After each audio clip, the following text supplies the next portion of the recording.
Break के बाद एक बार फिर से आप सभी दर्शकों का अन्नदाता कार्यक्रम में स्वागत। हमारे राज्य के अधिकतर किसान भाई गाय भैंसों का पालन करते हैं, लेकिन दुग्ध निकालते समय साफ सफाई पर कोई विशेष ध्यान नहीं देते हैं, जिसके कारण दूध की क्वालिटी खराब हो जाती है। तो आप पशुओं से स्वच्छ और शुद्ध दूध का उत्पादन लेने के लिए दूध दोहन से लेकर उसे बाजार में बेचने तक कौन कौन सी सावधानियां बरतें, इसके बारे में देखिए ये खास रिपोर्ट।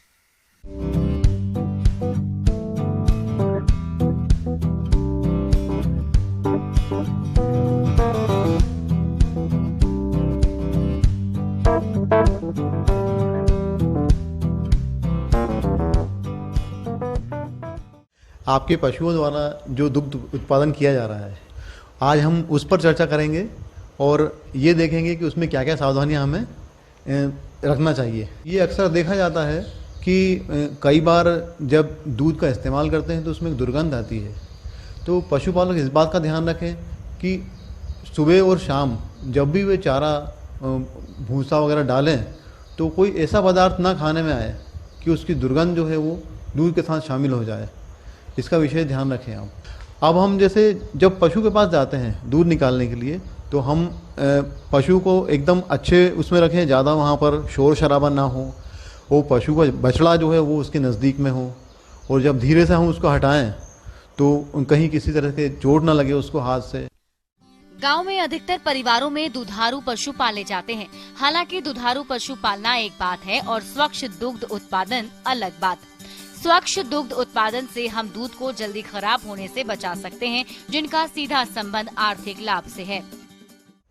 और उसके बाद फिर जब हम पशु के पास जाते हैं तो दूध निकालने से पहले हमें थनों को साफ करना चाहिए, अच्छे से धोना चाहिए उनको। और जो पशु की पूंछ वगैरह होती है उसको पूंछ में गोबर लगा रहता है, अक्सर उस गोबर को साफ कर दें। उस पूरे क्षेत्र में जो गोबर लगा उसको साफ कर दें आप। जब भी आपके पशु जंगल से या कहीं बाहर से चर के आते हैं तो उनकी खुरों की धुलाई कीजिए, खुरों की सफाई कीजिए, ताकि जब आप दूध निकालेंगे तो उसमें कोई किसी प्रकार की गंदगी शामिल ना हो पाए। लिक्विड वगैरह इस्तेमाल करते हैं जो पानी में डाल के हम पहले ही पशु को स्नान करा सकते हैं, जिससे किलनी जू वगैरह कुछ भी ना लगी हो, एकदम साफ़ हो, उसकी चमड़ी एकदम साफ़ हो। जब हम अपने पशु को बांधते हैं वो जगह एकदम साफ़ हो, उसको बढ़िया फिनाइल वगैरह से धोएं, उस पूरा गोबर वगैरह उसका साफ रखें, ताकि पशु को बढ़िया वातावरण का एहसास हो। इससे भी उसकी प्रोडक्टिविटी बढ़ती है, इससे दूध बढ़ता है। और मक्खी वगैरह वहाँ पे ज़्यादा ना हो, इसके लिए पहले से हम सफाई करके रखें, वहाँ पर फिनाइल वगैरह का ज़्यादा इस्तेमाल करें। दूध दुहने से पहले दूधिया को अपने हाथों को साबुन से अच्छी तरह साफ कर सुखा लेना चाहिए। हाथ के नाखून समय समय पर काटते रहें। स्वच्छ और कसे कपड़े पहने और सिर को टोपी द्वारा ढक कर रखें, ताकि कोई बाल आदि दूध में ना गिरे। दूध को पूर्ण हस्त विधि द्वारा दूहना चाहिए।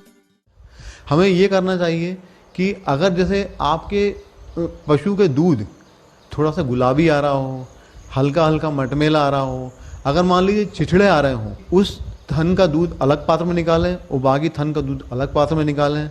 और थनैला रोग तत्काल जल्दी से जल्दी, जितनी जल्दी हो आप पशु चिकित्सक संपर्क करें और उसका इलाज करवाएं। कभी कभी जानवरों में टीबी का रोग भी पाया जाता है, उसमें आपको दिखाई देगा कि जानवर कुछ कमज़ोर पड़ता जा रहा है, उसको उठने बैठने में तकलीफ होती है, खांसी बहुत आती है। तो इस स्थिति में आपको तुरंत पशु चिकित्सक संपर्क करना चाहिए और उसका तुरंत उपचार कराना चाहिए। और जो दूध के पात्र हैं उनको अलग रखना चाहिए और जानवर से थोड़ा, बाकी जानवरों को से उस जानवर को थोड़ा दूर बांधना चाहिए। दूध दुहने का बर्तन स्टेनलेस स्टील का होना चाहिए। इसके अलावा एल्युमिनियम और गैल्वेनाइज्ड शीट के बर्तन का उपयोग कर सकते हैं। पीतल और तांबे का बर्तन बिल्कुल इस्तेमाल ना करें। खुली बाल्टी के स्थान पर गुंबदकार छत वाली बाल्टी में दूध दुहना चाहिए। जब आप दूध निकालने जाते हैं तो उसमें जो पात्र इस्तेमाल करते हैं उन पात्रों को अच्छी तरह साफ कीजिए, किसी प्रकार से उसमें निरमा या कुछ इस प्रकार की चीज़ें ना लगी हो, इससे दूध फटने का डर रहता है। और चाहे तो गर्म पानी से धोएं, कई बार उसमें दुर्गंध होती है जो दूध के साथ शामिल हो जाती है। जब आप पात्र को साफ करेंगे तो उसको सुखाएं, कड़क धूप में सुखाएं, ताकि उसमें अगर कुछ जर्म्स हो रह गए हैं तो वो अपने आप नष्ट हो जाए। और फिर उनको, उस पात्र को आप जो है इस्तेमाल करें। और दूसरी बात, जो पात्र आप जिसमें स्टोर कर रहे हैं बड़े पात्र में, उसको ढक कर रखें, क्योंकि मक्खियाँ बहुत परेशान करती हैं। वो बार बार मक्खियाँ वहाँ बैठती है और इन्फेक्शन का डर रहता है। उसको एक छन्नी का इस्तेमाल करें जो एकदम साफ़ हो, छन्नी हो या सूती वस्त्र हो, उसका इस्तेमाल करें आप। और उसका इस्तेमाल करके दूध को इस एक पात्र से दूसरे पात्र में ट्रांसफ़र करें। और ढक्कन का जरूर इस्तेमाल करें तुरंत, ताकि वो मक्खी और मच्छरों से सुरक्षित रहे। आप स्टोर करते हैं दूध को, उस पात्र को आप फ्रीज़र का इस्तेमाल कर सकते हैं, कोल्ड स्टोरेज का इस्तेमाल कर सकते हैं। और यदि आपको दूध को कहीं दूसरी जगह भेजना है, अगर दूसरी जगह व्यवसाय करते हैं, तो उसमें आप कोल्ड स्टोरेज के साथ ही साथ वातानुकूलित वाहन का इस्तेमाल करें, ताकि दूध काफ़ी दूर तक जा सके, उसकी उम्र बहुत लंबी हो सके। इससे आपका व्यापार ज़्यादा अच्छा बढ़ेगा।